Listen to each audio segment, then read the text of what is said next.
Evet değerli izleyenler, İzmir Adnan Menderes'teyiz. Grubumuzla beraber Balkanlara gideceğiz. Bakalım nasıl video sizleri bekliyor. Şimdiden iyi seyirler.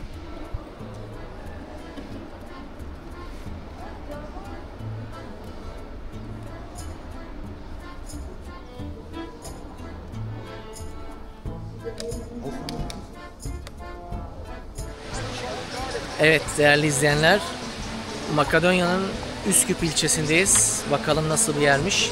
Eğer videolarıma ilk defa karşılaşıyorsanız ve halen abone olmadıysanız abone olmayı unutmayınız. Her zaman olduğu gibi sözü fazla uzatmadan dilerseniz videomuza geçelim. İyi seyirler.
İskender'ine gidiyor. O zaten oluyor. Ha biz şuradan geldik. Evet, çıkardık. Olan Büyük İskender. Ama öncelikle arkada göreceğiniz bir saat var. Bayrağın dalgalandığı yer aşağıda 5'i 17 geçe. Sabah saatlerinde 1963 yılındaki depremden o günden itibaren hala o şekilde durur. Sol tarafta yıkılan taşları burasıdır. Türkiye kalkan tren öğretimine göçe yolculuk aslında belgesini çıkmıştır burası. Şu anda şehir müzemiz. Bu binalarımız yeni. Elektrik Bakanlığı onun paralelinde Gençlik ve Spor Bakanlığı. Size bahsettiğim yeni yapılanma soldaki binalar. Barok ve Rokok stilasında. Orijinal kısmı bu ve bunlar.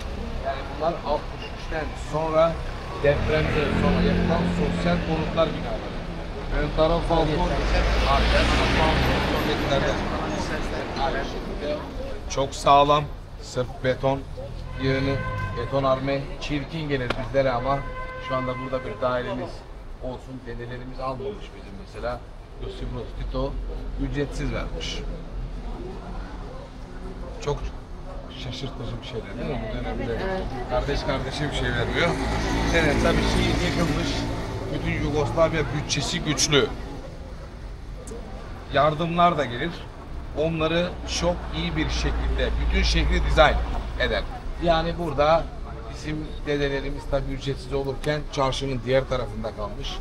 İnsanlar bazıları sorar, bazıları sormaz ama soranlar için söyleyeyim. Normalde neden şehirlerde hep doğu tarafında Müslümanlar var? Engel mi varmış? Fetva varmış, yok fetva hocalardan. Karşıya geçmeyin, camiler yok diye. Yoksa bizim dedelerde para çok. Yani para çok derken çalıştıkları parayı babaya götürürler. Topraktan, hayvancılıktan, tarımcılıktan, her şeyden o paralar öyle aslında kalırmış. Yugoslavya dağıldığı zaman marktan sonra da değer kaybeder. Şimdi şöyle, Yugoslavya zamanında bir daire almak burada ne kadar bir mark? Kaç bin mark? 8 bin mark. 8 bin mark.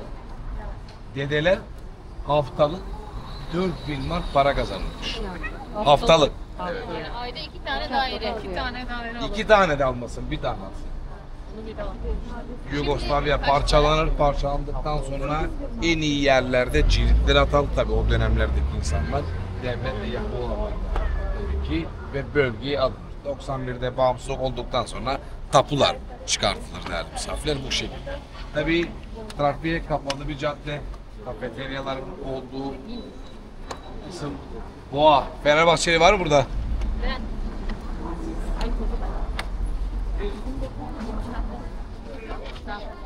Emine burası Fenerbahçeli oldu. Tanımıyorum ben. Ama onu gibi.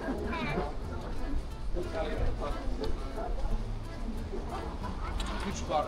Türk Demokrat Parti, Türk Hareket ve Birlik var. Birlik. Şu an TDP, Türk Demokrat Parti. Bir Türk milletvekili. Bizi mecliste bekliyor. Ama armutlarla birlik olması bir şey.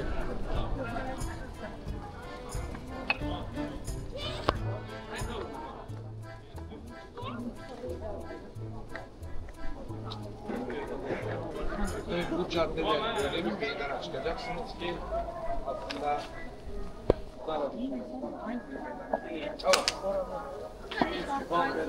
sağ tarafta telefonla konuşan solda boğa. Boğa neyin? Fenerbahçe hariç. Neyin sembolü? Kadıköy Boğazı. Chicago Borsa. Borsa. Kim dedi borsa? Ben. Doğrudur. Güç temsil eder. Borsanın aslında sembolüdür. Borsacılar caddemiz olduğu için boğa bundadır. Ayı yok. Ayı yok. Ayı piyasası da var. Ayı piyasası var ama borsa var. Tabii bunları yapan buradaki Güzel Sanatlar Akademisi'nden aslında mezun olan öğrencilerimiz. Çünkü bu kadar heykeller yapılırken sınav olarak üniversiteden diploma almadan Üsküp'le ilgili anlamlı olabilecek heykelleri aslında onlar yapmışlardır. 8 yıldır devam eden Konstantin ve Yelen Ortodoks Lisesi. Yani şu soldaki binada sol. Sol bina, sol. Yukarıda beyefendi, aşağıda hanımefendi. Konstantin Bey'le güzel bir parkımız vardı. Ordu evi arkadaki bina. Bakın beton kısmıyla. Çok pardon. Tabii burası hala yapılmakta. Para zaten bu inşaatta. Yani vinçler günlük 500 euro olduğu için 8 yıldır siz hesaplayın ne kadar para verir.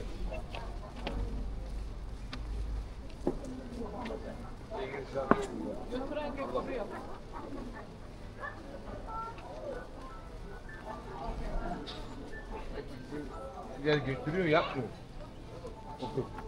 Yapsa bari. Mesela o renk olarak gördüğünüz sadece altın rengi, yani saf altın, herhangi bir şey değil. Tabii meclis değişti. Başlatanlar gittiği için gelenler devam ettirmedi. Şimdi onlar tekrardan geldi. Tekrardan inşaat başlayacak. Tabii bizim yerel halkın istemediği bir şey. Bu kadar merkezi, bu kadar büyük. Bunun arkasında ne büyüğü var? Biraz yerel halkta şey.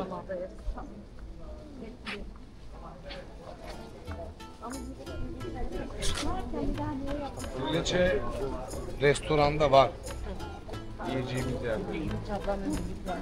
Salata, güveçte kuru fasulye, böyle yuvarlak tadımlık gibi, 5 köfte ve leçe. Leçe. 3 çeşit süt. Başkanım, o hanımefendi, duralım burada. O hanımefendi fotoğrafta Mother Teresa, Nena Teresa veya gerçek ismi Yağlar vardır. İkinci katta şapel, yani Katolik asıllı, Katolik Arnavut'tur kendisini. Tüm hayatını kimsesiz çocuklara adamıştır. Papa tarafından azizliği ilan edilmiştir.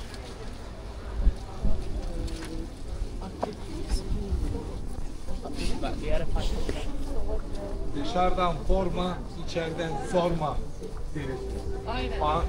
Ne aynı. Panjurlara bakarsanız eskiden kaplama dışarıdan. Bu kadar heykel yapılar yapıldığı için aslında bu ana caddesinden ona bakar. Şöyle kalmaz inşallah. İnşallah Pandora. 18'de start verilen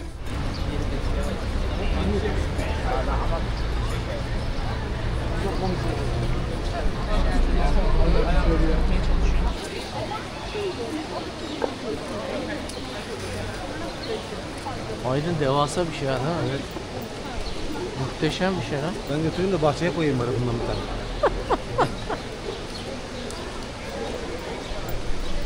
Harika.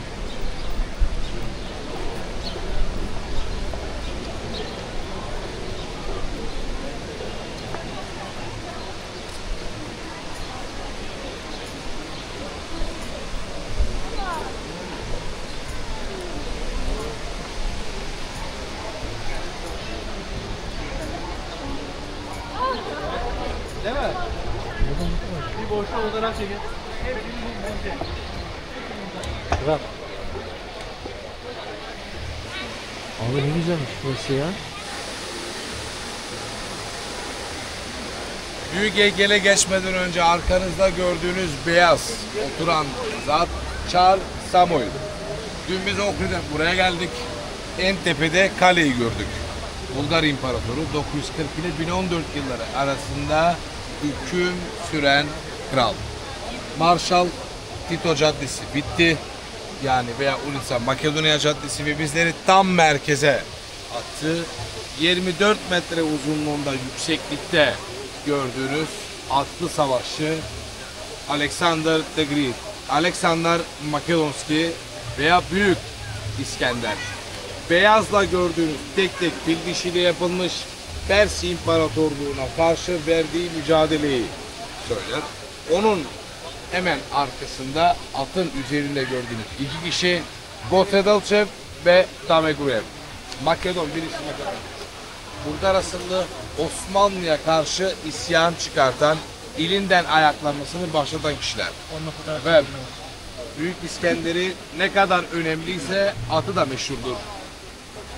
Cinsi öküzbaşı atıdır. İsmini bilen var mı? Küheylan. Değil. Bukefelos. Yarım gün bu atını kullanır seferde. Bu at kendi gölgesini önüne aldığı zaman kimse üzerinde duramaz. Gölgeyi arkasına alır, o zaman aslında sefer başlar. Yarım gün bu atı, ondan sonra diğer atıyla devam eder. Büyük İskender Babil'de gömülüdür. Yanı başında ise mezarında Bukefelos'ta vardır değerli misafirler. Aşağıda gördüğünüz askerler, onun mızrakçıları bakın ne kadar uzun ve aslanlar. Aslanlar tabii güçten dolayı eklendi. Normalde filleri kullanır kendi ordusunda. Tam merkezi konumumuz şu yeşil alanı gördüğünüz bakın. Beyaz ve siyah granit var. Yani mezarlık gibi. Rahibe Teresa'nın doğduğu ev orası. Müstakil böyle taştan yapılmış. Devamında aşağıya tünele doğru giden insanların gittiği yer Yugoslavya'da yapılmış en büyük alışveriş merkezlerinden bir tanesi. Merkez alışverişi. Tabii hem açık hem kapalı. Sütunlu olarak göreceğimiz, çünkü orası güneş, buradan anlatayım. Oraya doğru gidelim, yani buradan sola doğru gideceğiz. Orayı da görmek için. Karşı taraf Osmanlı İmparatorluğu. 540 sene. Kale, yapılar. Buradan biraz bakarsanız elini kaldıran bir kişi var karşıda. Görebildik mi? Büyük İskender'in babası 2. Filip. Yani orası 30 metre, burası 24. Nereye bakar Büyük İskender? Kılıcı nereye doğru? Osmanlı'ya doğru. Osmanlı'ya mı doğru? Penslere doğru. Yunanistan'a. Evet, evet. Doğru, doğuya doğru. Doğuyla batıyı birleştirmek ister ama birleştiremez. Gittiği her yerde ordusuna güç katarak devam eder. Bizim tabii bakın şuralarda aslında ne vardır? Hoparlörler vardır. Akşam 8.30'dan sonra sular senfoni müzik eşliğinde dans eder ve heykel ışıklandırılmıştır. Buyurun. Kumarhaneye gidecek olanlar. Biz almayalım.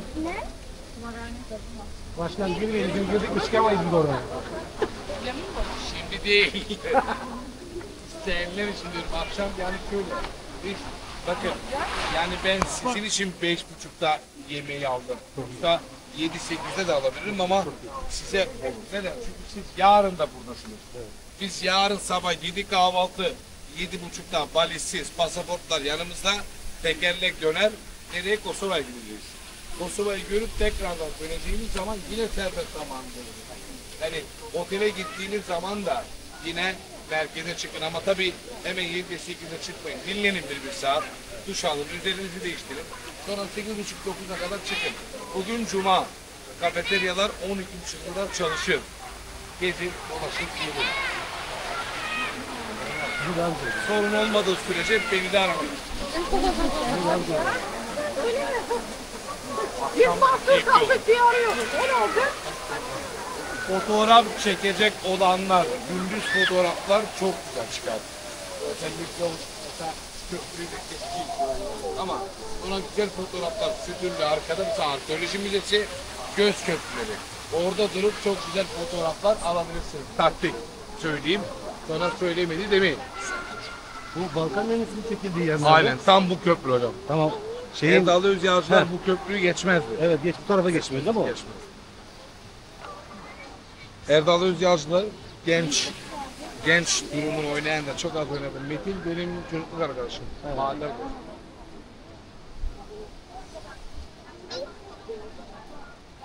Hayır, onların kaldıkları evler falan. Kaldığı 13 kemer göz, yani aradaki boşluklardan bahsediyorum. Edirne'de aynı köprü mevcut. Hristiyan, yani Makedonlara göre bu köprünün ismi Karpoş. Çünkü Osmanlı'ya isyan çıkartırsanız gider. Yani kelle gider. Çıkartan birisi var, Karpoş. 17. yüzyılda. Direkt kitabenin olduğu şeyde direkt kellesi asılır ve Vardar'a. Aradan gördüğünüz aslında öğretmen, şapkalı, tiyatrocu, yazar gibi gözüküyor. Değiller. Selanik gemicileri, Türk mahalleleri yakan, Selanik'te aslında sürgüne gönderen kişilerdir. Onların da isimleri yazılır. Yani Osmanlı İmparatorluğu'na karşı casusluk yapan kişiler. O çantalarda zehir vardır. Birisi yakalandığı zaman itibaren diğerleri aslında hemen intihar eder. Nasıl ki Abdülhamit'in Beyaz Saray'da bile kırmızı fesli, evlenemeyen, çocuk yapmayan, bir şey görmeyen istihbaratçıları gibi tabii ki Yunanlarda var. Opera ve bale. Makedonlarda opera ve bale, Bulgarlarda, Sırplarda ve Boşnaklarda tiyatro kültürü var. Yani Makedon aileleri küçük çocuklarını, kız şeylerini özellikle de baleye gönderir. Biz Türkler burada 65-70 yıllık nelerimiz var? Folklor derneklerimiz var. Onlarla aslında büyürüz.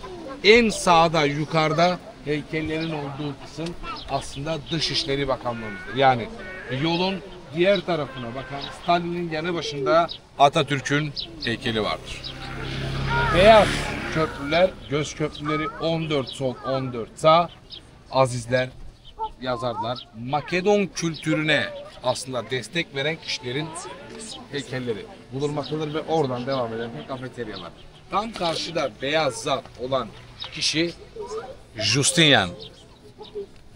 Ayasofya'yı yaptırtan imparatoru, yok o tacı aslında baktığı zaman. Ama burada ne alakası var Yılmaz Bey? Çar Samuel'in Üsküp'e getirilip bir ay sergilenme durumu vardı. Ardından sonra bölge bölge, şehir şehir geçti. Ama meclis değişti. Burada kaldı. Tabii bu bizim için güzel bir şey. Normalde insanlar bunu kınıyor ama kınamamaları lazım. Yani dengelirsen bazı rehbere işte çok heykeller yapmış. Heykeller olmadan Üsküp'ü bilen var mı? Yok. Çünkü ama ben bilirim. Mesela Üsküp'te hiçbir şey yoktu. Köprü. Evet, hala köprü bizim simgemiz. Hala böyle. Tabii orijinal hali Arnavut kaldırımıydı. O dahi değişmişti değerli. Karşıya geçerken 2. Filip Meydanı'na doğru hep birlikte geçiyoruz. Buyurun. Üniversite denkliği İtalya'da olanın, yani başkent Milano'da olanın Tirana'da aynı denkliği var. Aşağıdan akan nehir kötü tabii. Kurumuş bir şekilde Vardar Nehri'dir.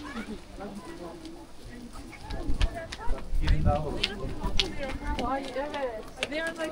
Hayır.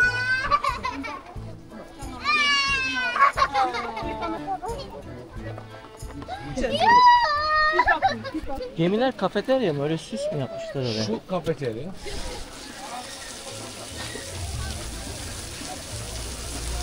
Güneşte durmayalım, şu gölgede duralım mı? Sonra zaten hep birlikte geçeriz.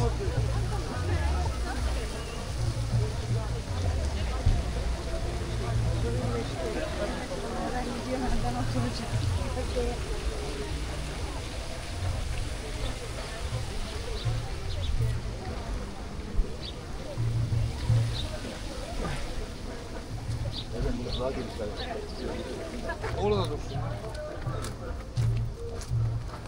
Allah ben de oturayım.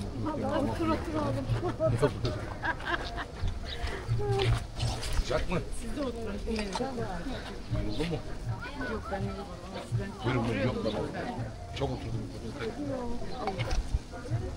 Şimdi maalesef hanımefendimiz çalışmıyor. Belediye başkanımız hayal kırıklığına uğrattı bizi. Büyük seçimlerle, vaatlerle geldi. Bir demiri dahi yerinden oynatmadı. Yani biz halk olarak bakarız şimdi. Onlar aralarında bir güç kavgası yapıyor. Olan yine millete. Aslında o kötü. Bizim için o kötü. Çünkü Üsküp bu kadar yatırım yapılmışken temiz olmak zorunda. Başka alternatifi yok. Ama işte bunu çıkar menfaati karşılığında maalesef koltuktakiler anlayamıyor. Efendim, bulunduğumuz bölge yeni bir alan burası da. Aslında eski olan yukarıdaki gördüğünüz kale. İlk surlar Roma İmparatorluğu. Bu aşağıdaki surlar Osmanlı. Bu gördüğünüz hanımefendi Olimpia, Büyük İskender'in annesi. Büyük İskender'e hamileyken, onu emzirirken, onu kucağında sallarken büstü de yukarı yapılacaktı, yapılmadı. Karşıda ise babası. Aşağıda sol taraf 2. Filip, yani Çirkin Kral, sol göz yaralı. Sağ taraf Büyük İskender ve aşağıda geçerken annesi, oğlu ve babası vardır. Dönelim böyle camlı gördüğümüz bayrakların hemen yanında Şam'dan ve Davut Yıldızı görüyorsunuz. Görebildik mi? Evet. Ne demek o? Yahudilerin işareti. Evet. Yahudi Nerede? soykırım müzesi. Kızça gördün mü? Şam'dan Öne gibi var ya, çıkman o- lazım. Aynen. Şam'dan ve Davut Yıldızı. Bayrağa bak, bayrağın soluna bak. Gibi görünüyor bak şöyle. Vazo gibi. Bu kısım sol alan Yahudilerin soykırım müzesi, siyah tişörtlü beyefendiye girdiğinizde Endava Özel. Çünkü Yahudilerin mahallesi Köprü Gotelöçe ve 16 evleri derdi. Sarı olarak gördüğünüz baştaki bina tiyatro binamız. Yanında Holocaust Bal Mumu Müzesi. Makedonların Türklere karşı, Yunanlara karşı ve Bulgarlara karşı verdiği mücadelenin aslında Balmum'dan heykeli. Sırtlarını dönmüşler bize, elinde İncil ve Glagolatik aslında olarak Kirill alfabesiyle çevirmiş. Kirill Metodi kardeşler 24 Mayıs Makedonya'da devlet bayramıdır. Kirill Metodi bayramıdır. Karşıda Ohri'de gördüğümüz yanlarında. Hemen Aziz Klimen ve Naum Ohri. Rotayı belirlediniz. Çarşı ileride ilk Kubbeli görevimiz 2 tane aslında bizim deyimiz vardır, hamamımız vardır. Davut Paşa Arnavut asıllı Üsküp beyidir. Varlıklıdır ve kendisi çarşıya 2 tane hamam yaptırmıştır. Birincisi kendisi için, ikincisi ise çifte hamam. Ne demek çifte hamam? Hem hanımların hem beylerin farklı girişlerden aynı alanda kullandıkları hamam. Şu an sanat galerisi olarak kullanılır. Yani oradan indik, siz sonra akşam geldiniz örneğin aynı rota. Kaybolma ihtimaliniz yok değerli misafirler. Buyurun Balkanların en büyük çarşısına.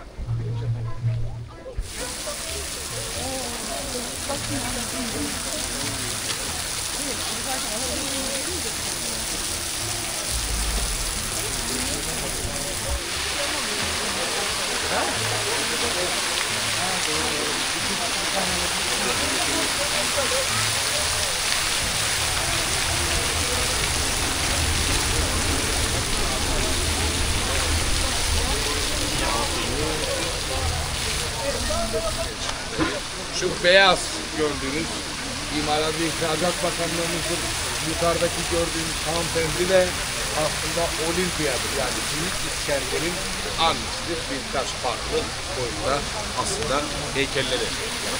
Bak çok gördük yani.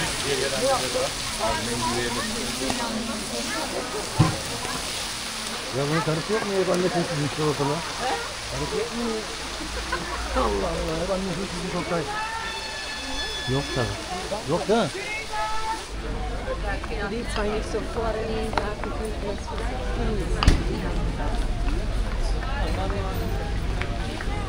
Kaçacağız diye ölüyoruz bu sıcaklardan. Kaç euro? Kaç euro bakmadım benim yollara. Güneşten kaçıyor. Ha, biletler 1 eurodur, 2 eurodur.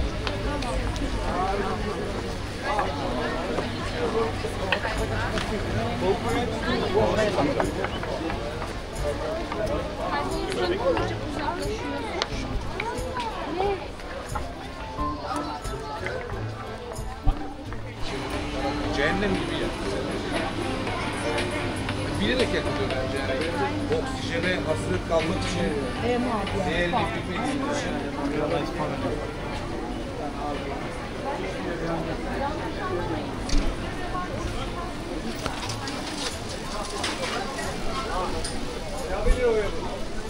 Yani götürün götürmezseniz o sizin bileceğiniz bir şey.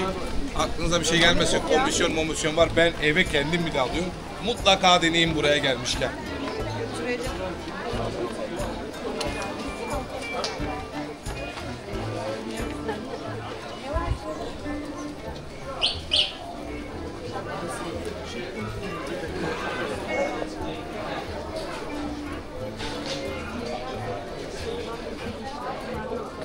Beş tane al. Herkes gelmişken.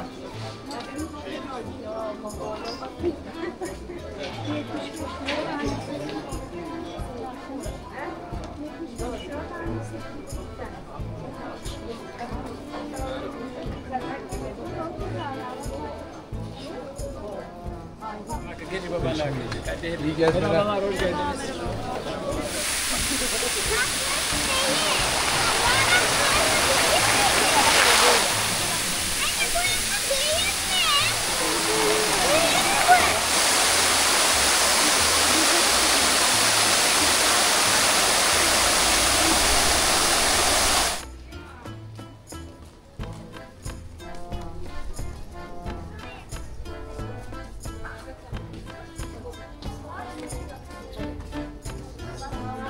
Hiç yazmıyor üstünde. Euro orada, eski eurolarda. Sen Tutku 65 dinar. Evet, eti tutku hiç ucuz değil yani. Hatta daha pahalı. Üsküp çarşısına gezdiğiniz zaman çoğu dükkan Türkçe biliyor. Bunun bilgisini vereyim.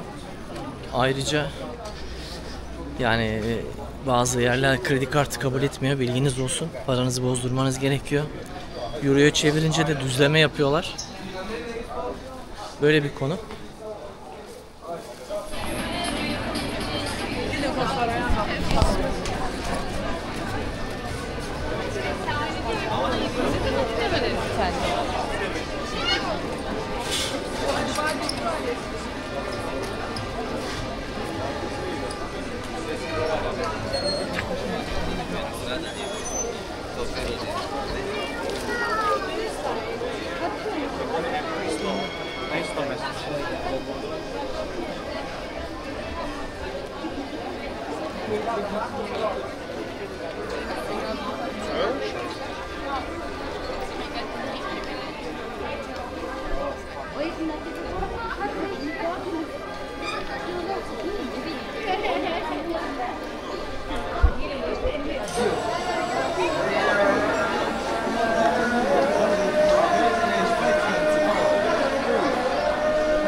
Arkam aynı kemer altına benziyor değerli izleyenler.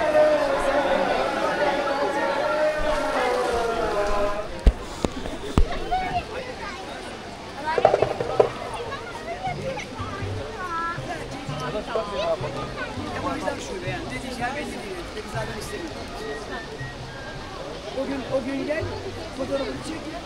Daha iyi. Zaten sana belki Galatasaray yapan Türkiye'de mi?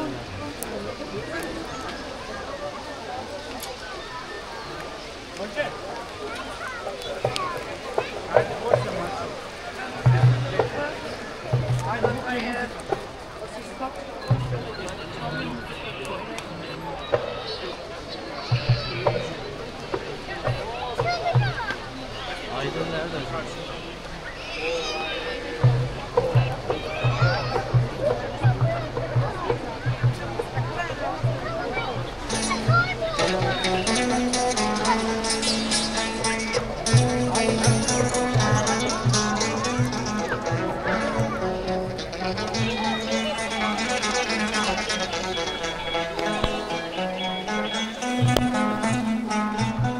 Değerli izleyenler, Üsküp Meydanı gece çok kalabalık. Gündüz de gelmiştik biliyorsunuz buraya.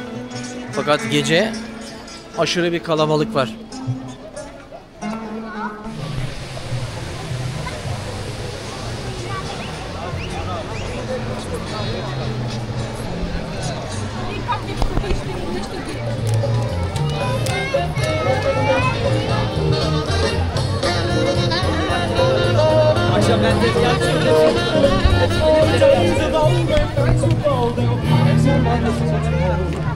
can't see that could be me, but I just talk about your yams and your big fat ham. It excites me so because I know you're my bitch.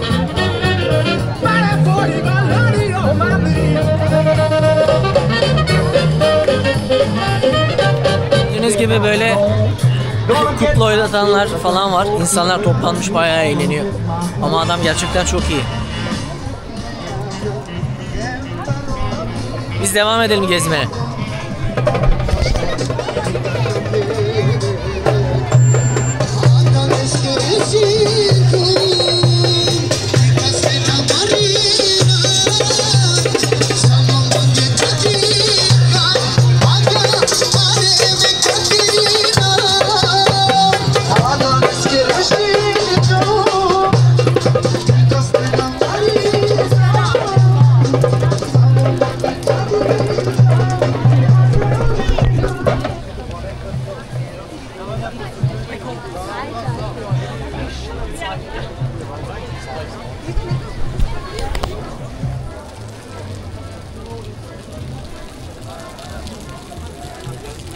Akşam yemeği için Peçele'ye geldik. Bakalım ne yiyeceğiz.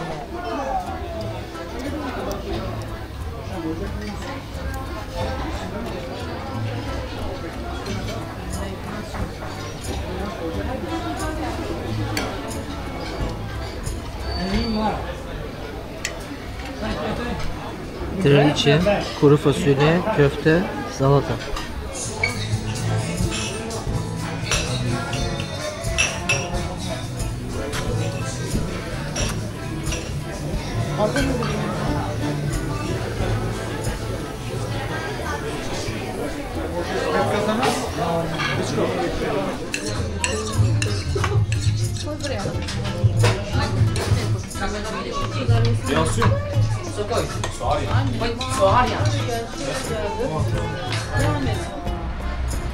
Evet.